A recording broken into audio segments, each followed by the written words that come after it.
2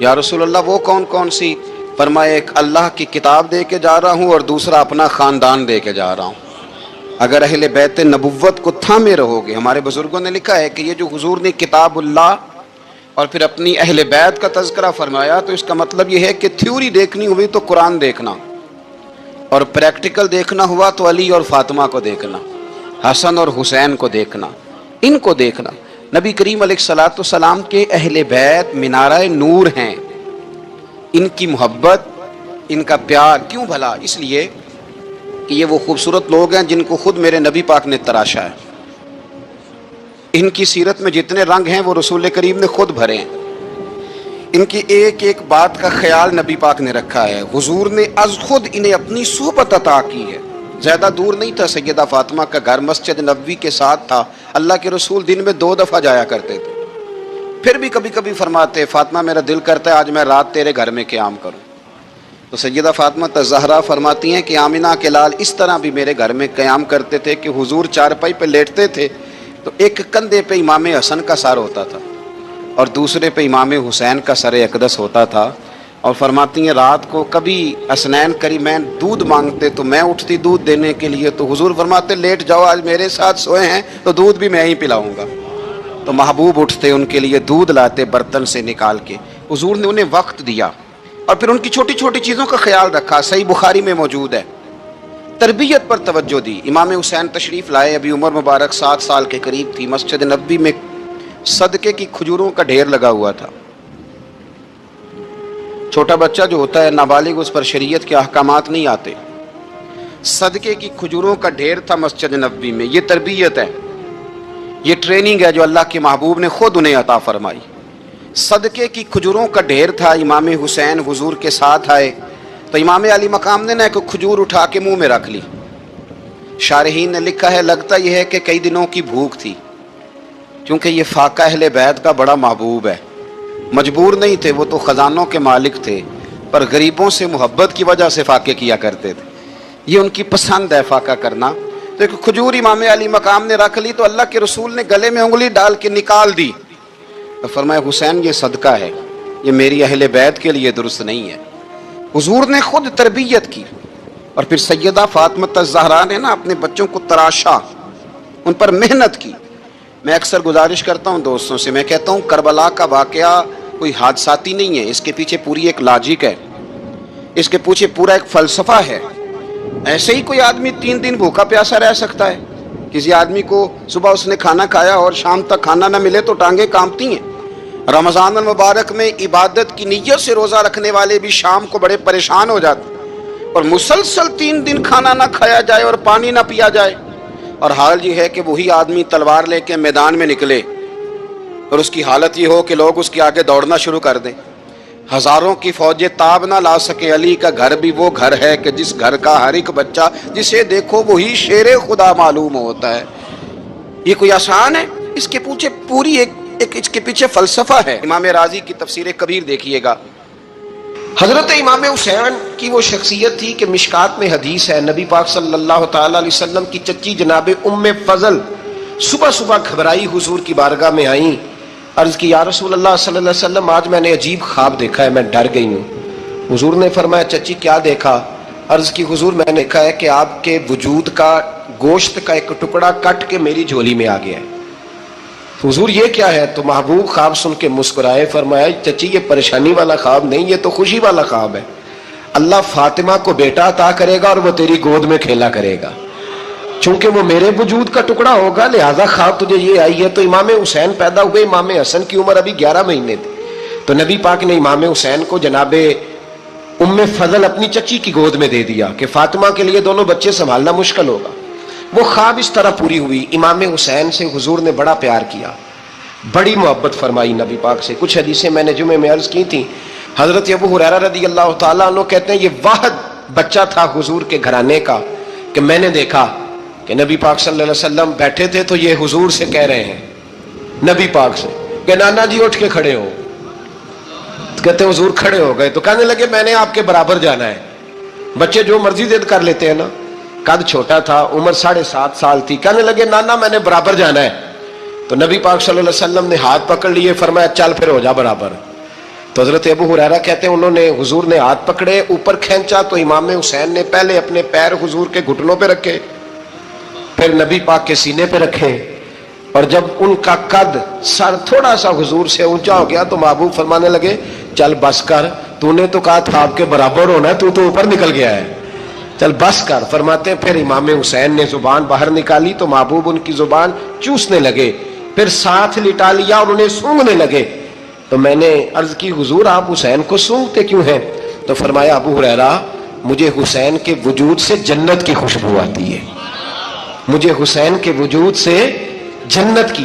ایک دن حضور گزر رہے تھے، اصل اس طرح تھا کہ یہ نبی پاک کا حجرہ تھا، جن لوگوں کو اللہ نے مدینے کی زیارت کرائی ہے وہ جان سکتے ہیں، نبی پاک کا حجرہ تھا تو حضور کے حجرے کی اس جانب یعنی مسجد کی جو بالکل سیدھ ہے اس کی بیک میں سیدہ فاطمہ رہتی تھی، تو حضور اکثر نہ نماز کے لیے جب نکلتے تو حضرت فاطمہ کے حجرے کے پاس سے ہو کر دوبارہ محراب میں جاتے۔ محبوب حجرے کے پاس سے گزرے تو امام حسین رو رہے تھے، تو حضرت فاطمہ نے کسی بات میں جھڑک دیا تو امام حسین رونے لگے، تو نبی پاک نماز کے لیے گئے تو واپس لوٹ آئے اور واپس تشریف لا کے کہا فاطمہ حسین کو کیا ہوا؟ عرض کی یا رسول اللہ تنگ کر رہے تھے میں نے ڈانٹ دیا ہے۔ کیا خوبصورت جملے ہیں حدیث پاک میں، سرکار نے فرمایا فاطمہ اس کو حسین کو نہ رونے نہ دیا کر، یہ جب روتا ہے نا تو میرے دل کو تکلیف ہوتی ہے۔ تو بی بی صاحبہ کہتی ہیں یہ حکم آیا نبی پاک کا میرے نام، پھر میں نے ڈانٹنا چھوڑ دیا۔ یہ ان کے فضائل تھے، کم ان کی تربیت خود نبی پاک نے فرمائی۔ پہلی بات تو یہ ہے کہ نبی پاک نے دعا مانگی تھی یا اللہ میرے گھر والوں کو زیادہ روزی نہ دینا، انہیں ایک وقت روٹی دینا ایک وقت کی بھوک دینا۔ یہ جو 10 دن کربلا میں انہیں ٹینشن نہیں نہ ہوئی، انہیں عادت تھی فاقہ کرنے کی، انہیں 3 دن وصلی روزے رکھنے کی عادت تھی، پہلی بات۔ دوسرا یہ کہ جہاد کی تربیت حضور خود کراتے تھے۔ حضرت فاطمہ الزہرا کہتی میں پردے کے پیچھے دیکھ رہی تھی، نبی پاک نے امام حسن اور حسین سے فرمایا چلو میرے سامنے کشتی لڑو۔ تو دونوں حضرات آپس میں جب کشتی لڑنے لگے تو نبی پاک نا امام حسن کو کہتے ہیں حسن حسین کو ٹانگوں سے پکڑو، حسن حسین کو پیچھے سے پکڑو۔ جب نبی پاک بار بار امام حسن کو بتا رہے تھے تو سیدہ پیچھے سے بول پڑی، کہنے لگی یا رسول اللہ آپ چھوٹے کو بتائے آپ بڑے کو بتا رہے ہیں، بڑا تو پہلے 11 مہینے بڑا ہے تو آپ چھوٹے کو بتائے بڑے کو بتا رہے۔